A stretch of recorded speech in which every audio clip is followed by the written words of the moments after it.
Hello everyone, नमस्ते।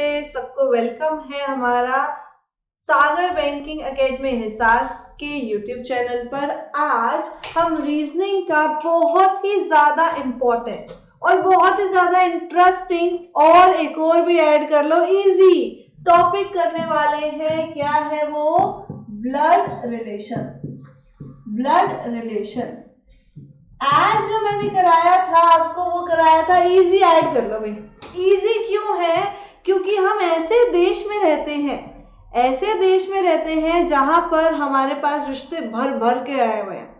इधर मुंह करो तो एक रिश्तेदार मिल जाता है, इधर मुंह कर लो तो एक रिश्तेदार मिल जाता है। हर नुक्कड़, हर मोहल्ले में हमारा रिश्तेदार है। तो वही रिश्तेदारी हमने यहाँ पर पढ़नी है।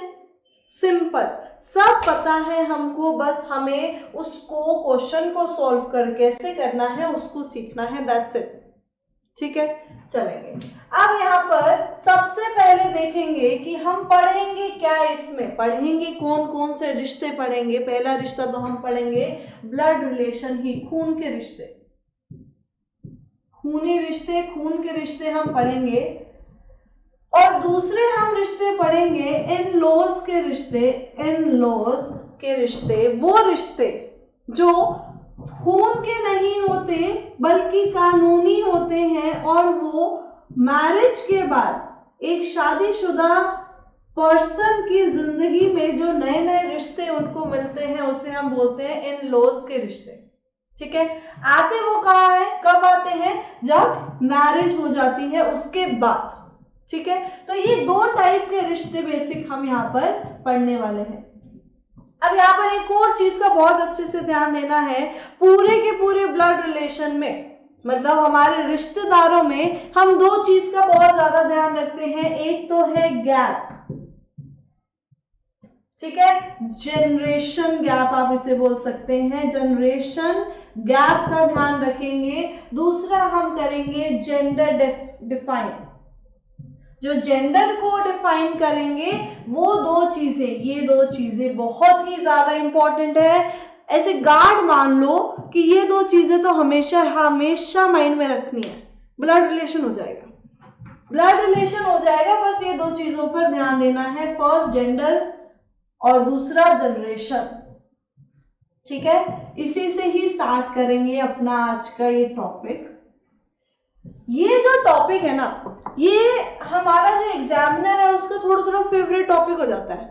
क्यों? क्योंकि इसका एक तो अलग से क्वेश्चन दे देता है, और सोने पे सुहागा क्या करता है, पजल में ऐड करके दे देता है।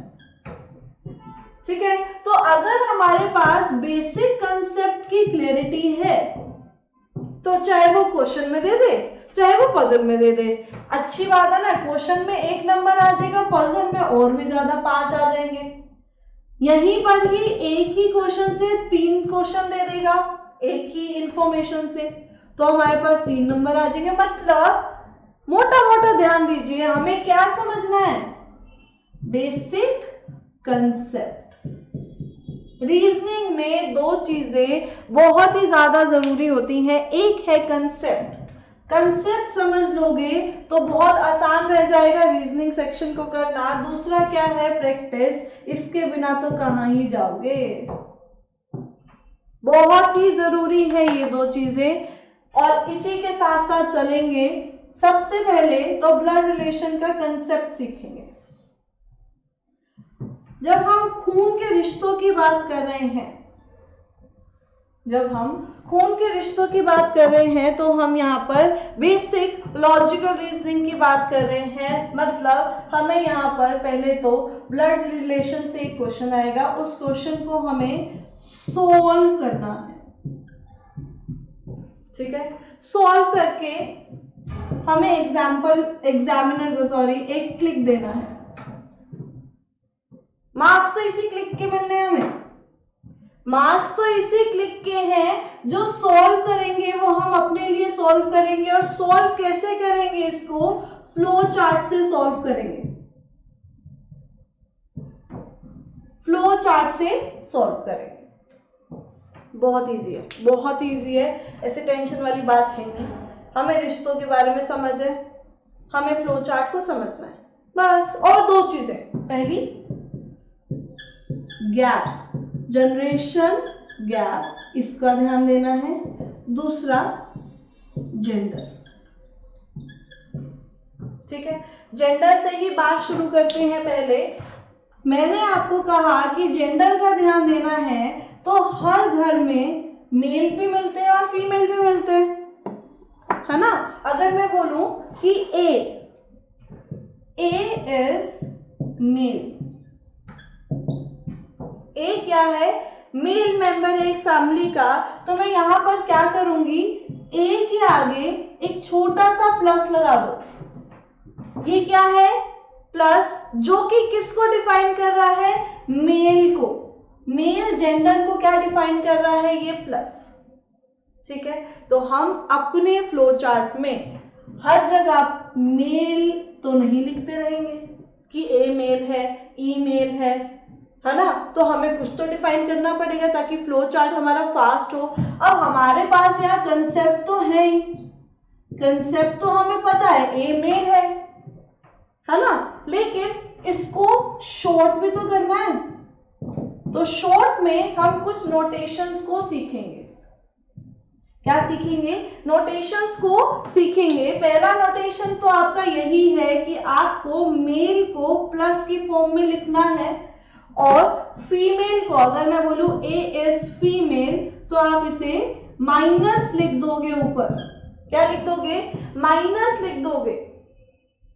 ठीक है, अब जैसे कि मैंने आपको कहा था कि ये जो सोल्व करना है ये सिर्फ और सिर्फ आपके लिए है।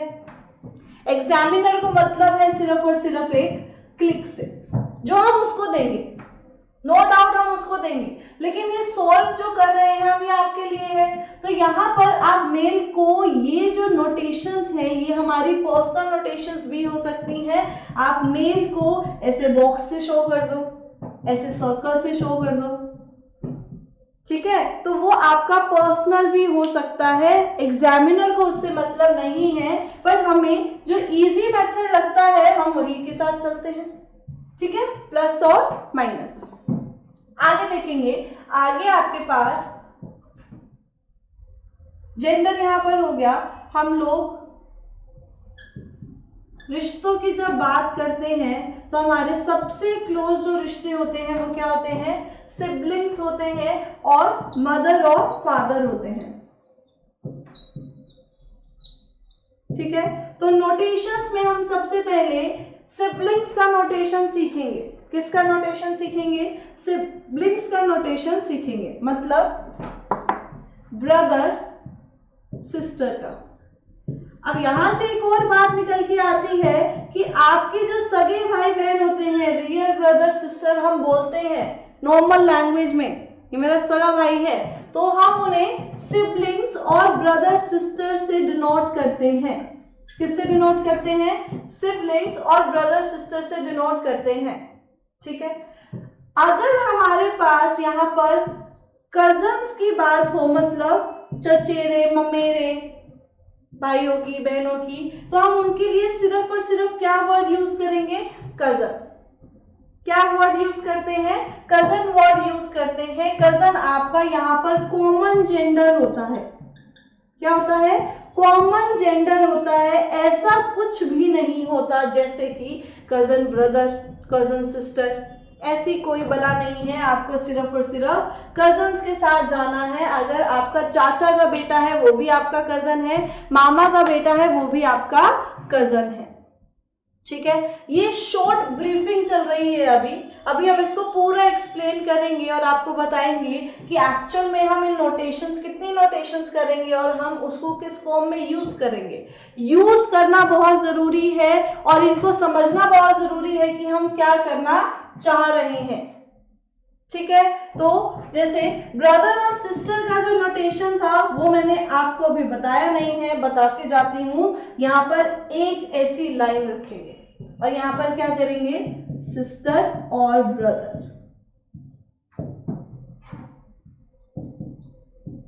अब ये जो लाइन है, ये सीधी लाइन मैंने ली है, ये जो है वो हमारा जनरेशन गैप से मिलता जुलती चीज है। इसको हमें समझना है और गांठ बांधनी है। ठीक है, तो आपको नेक्स्ट वीडियो में सभी के सभी नोटेशंस बहुत ब्रीफ में मिलेंगे और भी नोटेशंस मिलेंगे जो आपको फ्लो चार्ट में काम आएंगे। ठीक है, अभी के लिए इतना ही। Tata bye bye, take care, ध्यान रखिएगा। ओके।